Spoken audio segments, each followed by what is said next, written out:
विषय पर ध्यान नहीं। परमात्मा अपने धाम पर बैठे हुए हैं।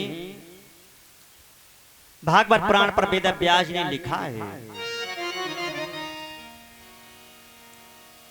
जब भगवान श्याम सुंदर अपने महल में बैठे थे, वेद व्यास जी ने भागवत पुराण पर लिखा है, एक बार मैया यशोदा ने भगवान श्याम सुंदर को गाय चराने के लिए भेजा है। अब जब गाय चरा करके भगवान वापस आ रहे तो परमात्मा ने क्या देखा? विलोक्य दूषिताम कृष्णा कृष्णाहिना विभु तस्य विशुद्धमक्षं सर्पं तम दवाशयत। विलोक्य दूषिताम, भगवान ने क्या देखा? एक कुंड का जल इतना विषैला है कि जो पक्षी ऊपर से निकलता है तो उस पक्षी के पर जल जाया करता है, वो जल में गिर जाता है। जिस कुंड का नाम है काली कुंड। परीक्षित जी, इसी कुंड का नाम था पहले सौवर कुंड। सौवर कुंड, इस कुंड का नाम कब था? जब सौवर ऋषि जी यहां पर तपस्या करते थे। जब इस कुंड पर सौवर ऋषि तपस्या करते थे तब इस कुंड को कहा गया सौवर कुंड। ये कालिया नाग कब आया, कैसे आया और कहां से आया है, जो इस कुंड का नाम काली कुंड बाद में पड़ा। एक समय का वृत्तांत। सर्पों की माता का नाम है कद्रु, गरुड़ की माता का नाम है बिंता। एक बार कद्रु और बिंता में बहस हो गई। सर्पों की माने का भगवान सूर्यदेव के रथ में घोड़े हैं, वो काले हैं। गरुड़ की माने का नहीं, सफेद है। मेरे भाई बहन बहस हो गई। और जो पहले बहस हुआ करती इस प्रकार की, अगर तुम्हारी बात सत्य निकली तो मैं तुम्हारी दासी बनकर रहूंगी, और कहीं मेरी बात सत्य निकली तो तुम्हें मेरी दासी बनकर के रहना पड़ेगा। शाम को कालिया नाग आया। काली नाग की मां ने पूछा, बेटा ये बतलाओ भगवान सूर्यदेव के रथ में घोड़े काले हैं या सफेद हैं? क्यों? हमें और बिंता में बहस हो गई। तो मैया तुमने क्या कहा? हमने तो कहा काले हैं। कहा मैया आप हार गई। लेकिन याद रखना, जिस बालक के सामने अगर उसकी मां दासी बनकर के रह रही है तो उस बालक का जीवन धिक्कार है। जिस बालक के सामने अगर उसकी मां दासी बनकर के रह रही है। ये कालिया नाग पहुंचा, घोड़ों पर लपेटा मार करके चपट गया। अब शाम को गरुड़ महाराज आए। गरुड़ की मां ने पूछा, ही बेटा ये बतलाओ सूर्यदेव के रथ में घोड़े काले हैं सफेद हैं? क्यों? हम में और कद्रु बहस हो गई। तो मैया आपने क्या कहा?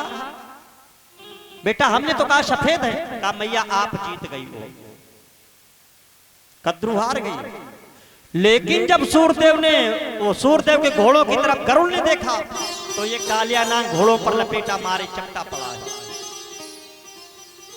गरुड़ महाराज पहुंचे काली के पास। कालिए तो मेरी मां को दासी बनाने आया है, और छोड़ दे चला जाए यहां से। लेकिन कालिया नाग ये कालिया नाग घोड़ों को छोड़ नहीं रहा। गरुड़ महाराज को क्रोध आ गया। वहीं से सर्प का और गरुड़ का आज भी बैर चला रहा है। वहीं से बैर प्रारंभ हुआ है। गरुड़ महाराज कहने कालिया छोड़ दे, लेकिन कालिया छोड़ नहीं रहा। अब गरुड़ को क्रोध आ गया तो चोट से घाव बनाने लगे। काली के शरीर पर जब गरुड़ महाराज ने घाव कर दिए, कालिया नाग विचार करने लगा ये गरुड़ मुझे मार देगा। कालिया नाग जाकर के उसी कुंड में कूद गया है, जिस कुंड का नाम पड़ गया है काली कुंड। ब्रह्म पारायण श्री सुखदेव जी से राजा परीक्षित जी ने प्रश्न कर दिया, महाराज गरुड़ महाराज उस कुंड पर चले जाते, काले नाग को मार देते और संसार में सर्प का भय खत्म हो जाता। गरुड़ महाराज उस कुंड पर क्यों नहीं गए? सुखदेव जी ने कहा राजेंद्र परीक्षित, महाराज गरुड़ को श्राप लगा था। अगर कहीं गरुड़ को श्राप ना लगा होता मेरे भाई बहन, आज हमें आपको सर्प का भय नहीं रहता, सर्प का भय खत्म हो जाता। गरुड़ महाराज को श्राप किसने दिया है? सौवर्षि जी ने। कब दिया है? जब सौवर्षि जी यहां पर तपस्या करते थे। गरुड़ महाराज जलपान करने गए। गरुड़ महाराज जलपान कर रहे, तब तक देखा पास में बहती हुई एक मछली आई। गरुड़ महाराज ने मारी चोंच, मछली को निगल गए। सौवर्षि जी ने देख लिया, गरुड़ तुमने आकर के यहां पर जलपान किया, मछली का भक्षण किया। आज के बाद कभी आना यहां जलपान करना, लेकिन मछली का भक्षण मत करना। लेकिन परीक्षित जी ने लाटक पड़ जाए। जो लकड़िया खेलत हो और उन्हें आप खूब समझाइए।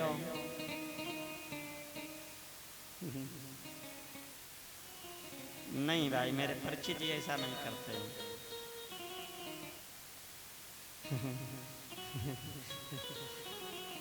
जो नैला पे भैया तैला लगा तो उन्हें खूब मना करिए, मानेंगे नहीं। अब अगला दिन आया, गरुड़ महाराज फिर पहुंच गए। जलपान कर रहे, तब तक देखा पास मछली बहती हुई आई। महाराज गरुड़ ने मारी चोंच, मछली को निगल गए।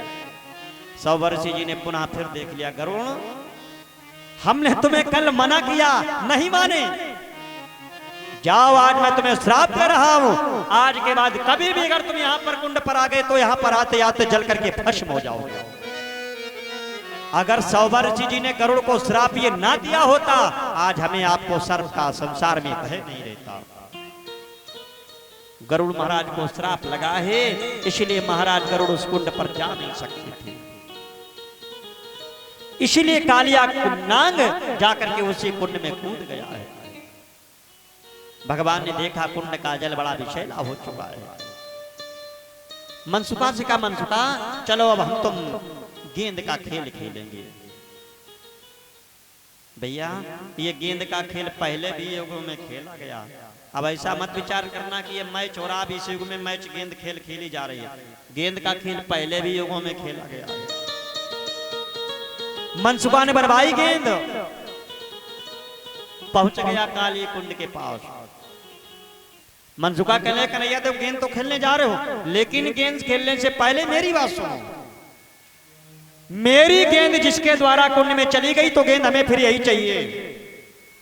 भगवान कहने, भैया शुभ कार्य करने से पहले अशुभ बात नहीं कही जाती। कहा नहीं, फिर सुन लो। मेरी गेंद जिसके द्वारा कुंड में चली गई तो गेंद हमें फिर यही चाहिए। भगवान कहने लगे, मनसुका ये गेंद देगा नहीं। श्रीदामा से कहा, श्रीदामा इसकी गेंद को छीन लिया जाए। मनसुका इसे गेंद देगा नहीं। कि जिद मत ठाने लाला, बातें कछो मान ले।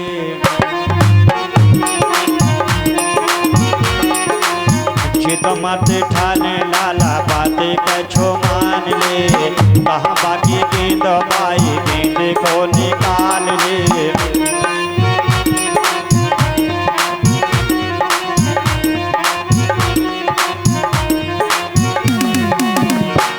कि गुस्सा छाई गयो सब तन में हो डंडा। लई लई रे हाथन में हो डंडा।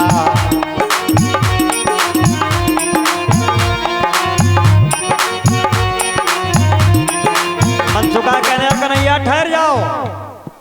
मनसुका ने गेंद उठाई, फेंकी, ये लो श्रीदामा। श्रीदामा के पास गेंद पहुंच गई। श्रीदामा ने गेंद उठाई, ये लो कन्हैया। अब की बार भगवान के पास गेंद आई तो भगवान ने गेंद को लेकर के बड़ी तेजी से फेंका, ये लो मनसुका। मारो जब टोल लाला, कसे के करारो है। गेंद पीछे भाजे भाजे, मनसुका हारो है।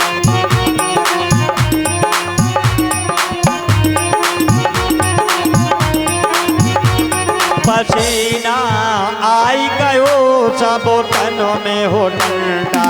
लई लई रे हाथन में हो डंडा।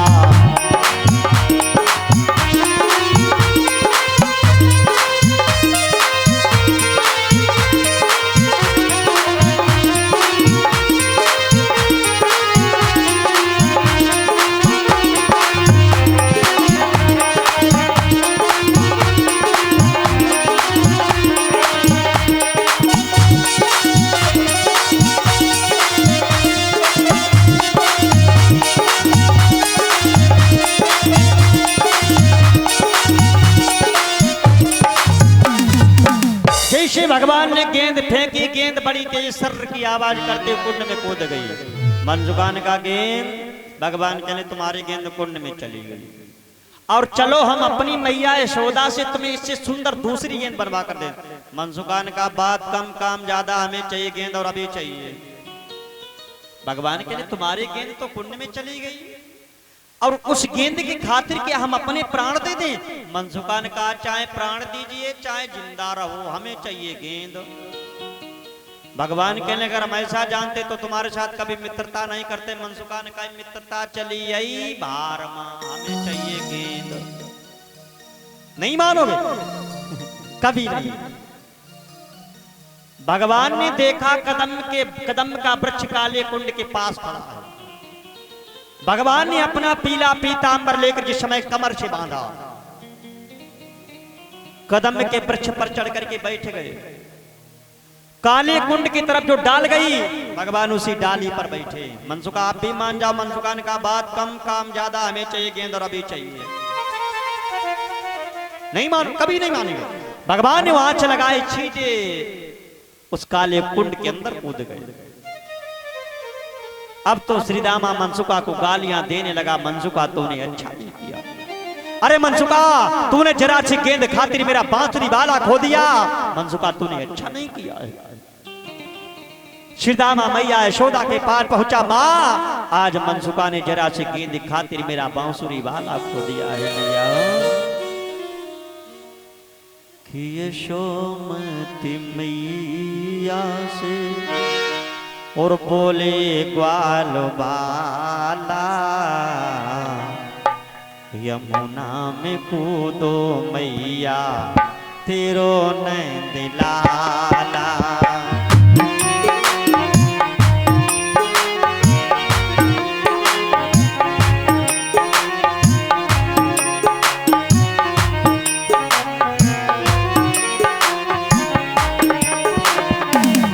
यशोमती मैया से बोले ग्वाल बाला, यमुना में कूदो मैया मदन गोपाला।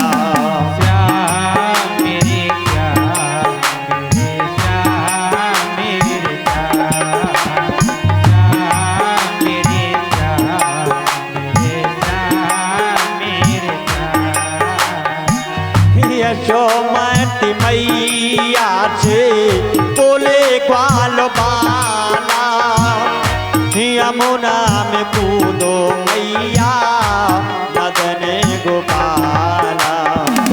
यशोमती मैया से बोले ग्वाल बाला, यमुना में कूदो मैया तेरो नैन लाला।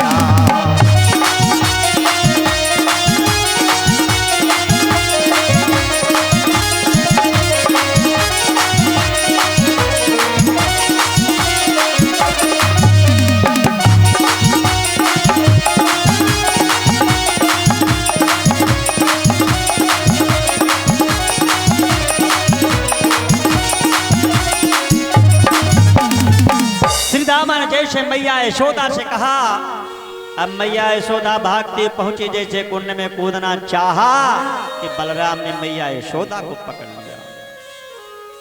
मां चिंता मत करो, उसका कोई कुछ नहीं बिगाड़ सकता है। और इधर जैसे भगवान काले कुंड के अंदर पहुंचे, नाग की पत्नियां कहने लगी कौन ऐसी मां थी जिसने इतने सुंदर अपने सुकुमार बालक को काल की गाल में फेंक दिया? उसे क्या पुत्र मोह नहीं था? नाग की पत्नी आई भगवान के पास, बेटा सौभाग्य की बात जो मेरे स्वामी सो रहे, अगर जाग जाएंगे तो उनके श्वास से बेटा तुम्हारी श्वास का अंत हो जाएगा। भगवान कहने नाग की पत्नी हो, जिसकी तुम हमें रागिनी सुना रही हो, हम उसी से मिलने आए हैं। नहीं नहीं बेटा लौट जाओ। अरे सौभाग्य की बात जो मेरे स्वामी सो रहे, अगर जाग जाएंगे तो बेटा उनके श्वास से तुम्हारी श्वास का अंत हो जाएगा। भगवान कहले तो जगा दीजिए अपने पति को। अगर तुम्हें अपने पति पर इतना बड़ा अहंकार है तो जगाइए अपने पति को। अब इधर पहुंची नाग की पत्नियां नाग को जगाने के लिए। अब पीछे जो भगवान श्याम सुंदर चले जा रहे हैं। जैसे नाग की पत्नियों नाग को जगाना चाहा तो भगवान ने पहले से पूंछ पर पैर रख लिया। आगे बढ़ के श्याम ने पूंछ को लो दबाए और फुंकारी भरता हुआ उठो नाग संताय।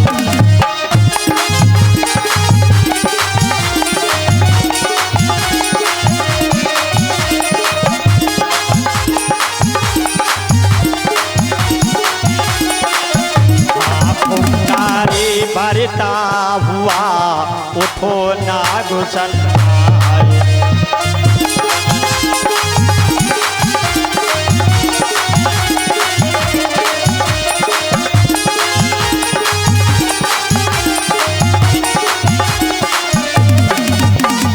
जैसे नाग की पत्नी नाग को जगाना शुरू किया, कालिया नाग बड़ी तेज से फुसकार मारता हुआ उठा, भगवान के अंग प्रत्यंगों पर लपेटा मारना शुरू कर दिया।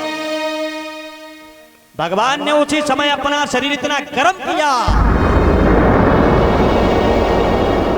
कि कालिए के मुख से लहू निकलने लगा। परमात्मा ने अपना बदन इतना गर्म किया कि कालिए के मुख से लहू निकलने लगा। जैसे भगवान ने कालिए के फन पर अपनी एक लात रखी, अब तो ये कालिया नाग छटपटाने लगा।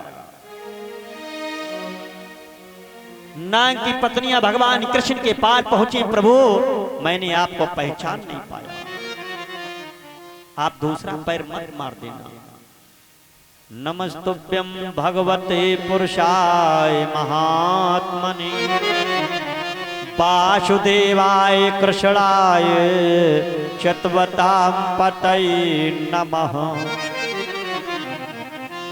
प्रभु यदि कहीं आपने दूसरा पैर मार दिया, पति समाप्त हो जाएगा। पति के बगैर पत्नी का जीवन जियबिन देह नदी बिन बारी, तैसे नाथे पुरुष बिना नारी। जिया बिन देह नदी बिन बारी, और तैसे नाथे पुरुष बिना नारी। प्रभु जिस प्रकार से जल के बगैर मछली का जीवन हो जाता है, उसी प्रकार पति के बगैर पत्नी का जीवन हो जाता है। यदि मेरा पति चला गया, मुझे यहां पर सांत्वना कौन देगा? आप दूसरा पैर मत मारना।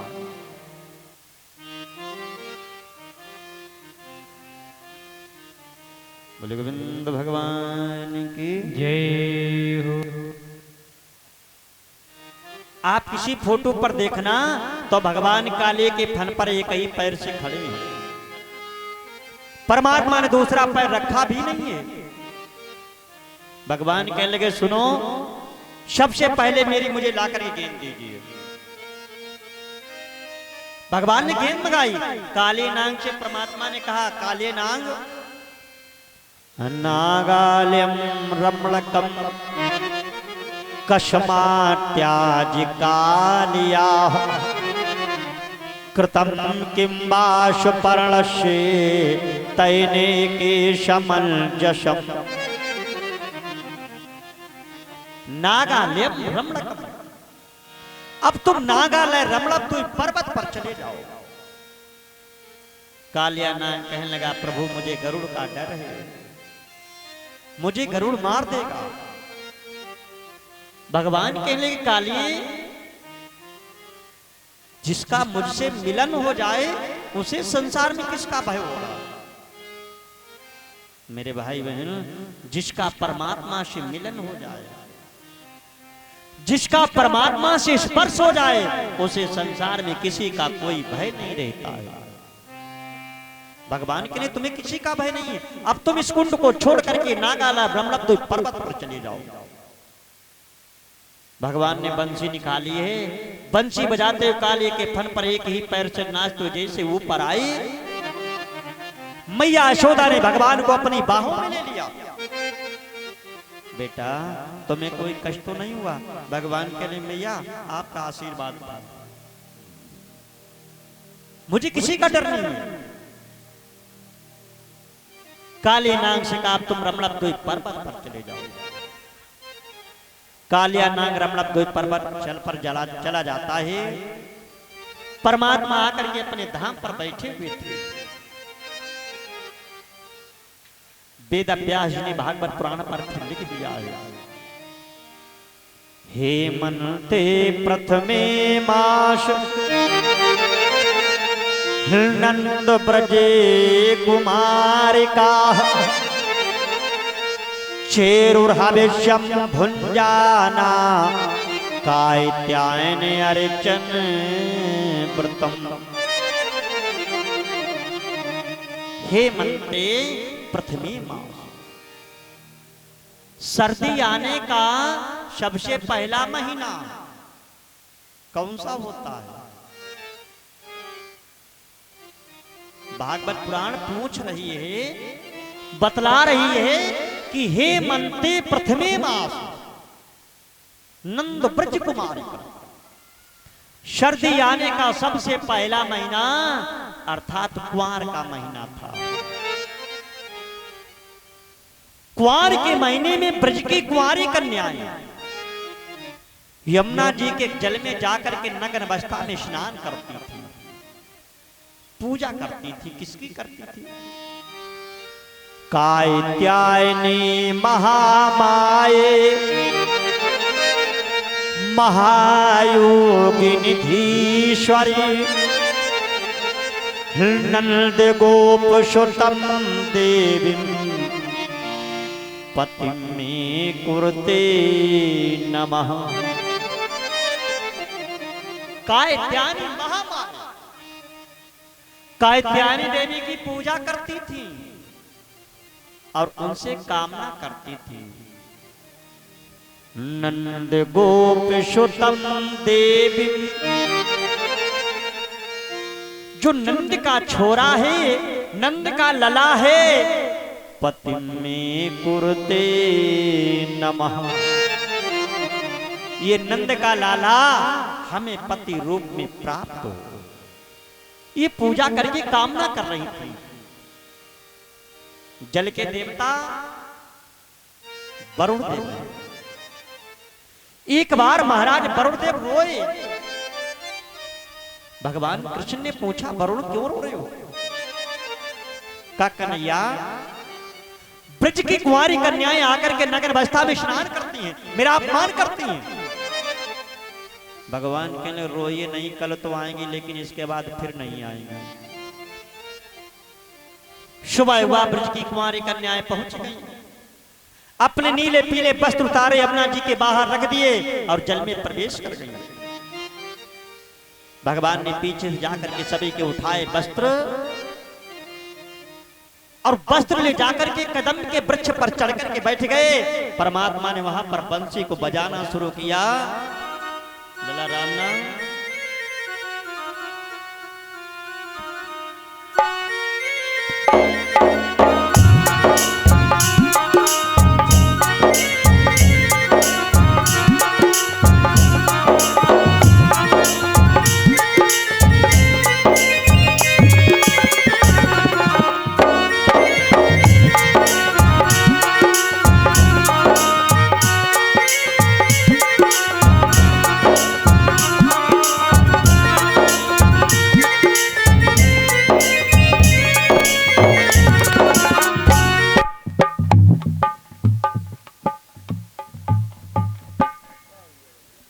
जिस समय भगवान ने बंसी को बजाया तो एक कहने कहन बहन कन्हैया कहीं बंसी बजा रहा है और बंसी की धुन में ही रहता है, इसलिए तो आता नहीं है। का सबसे पहले तो सौत मेरी बंसी बनी है। अरे बंसी तो श्याम के अधरों पर रहती, इसीलिए श्याम तुझ में दीवाना रहता है। श्याम तभी तो मेरे पास नहीं आता। कन्हैया तुम कहां पर बंसी बजाते हो, कितनी सुंदर बंसी बजाते हो मेरे श्याम। कि घनी श्याम तुम ये बंसी बजाया न कीजिए,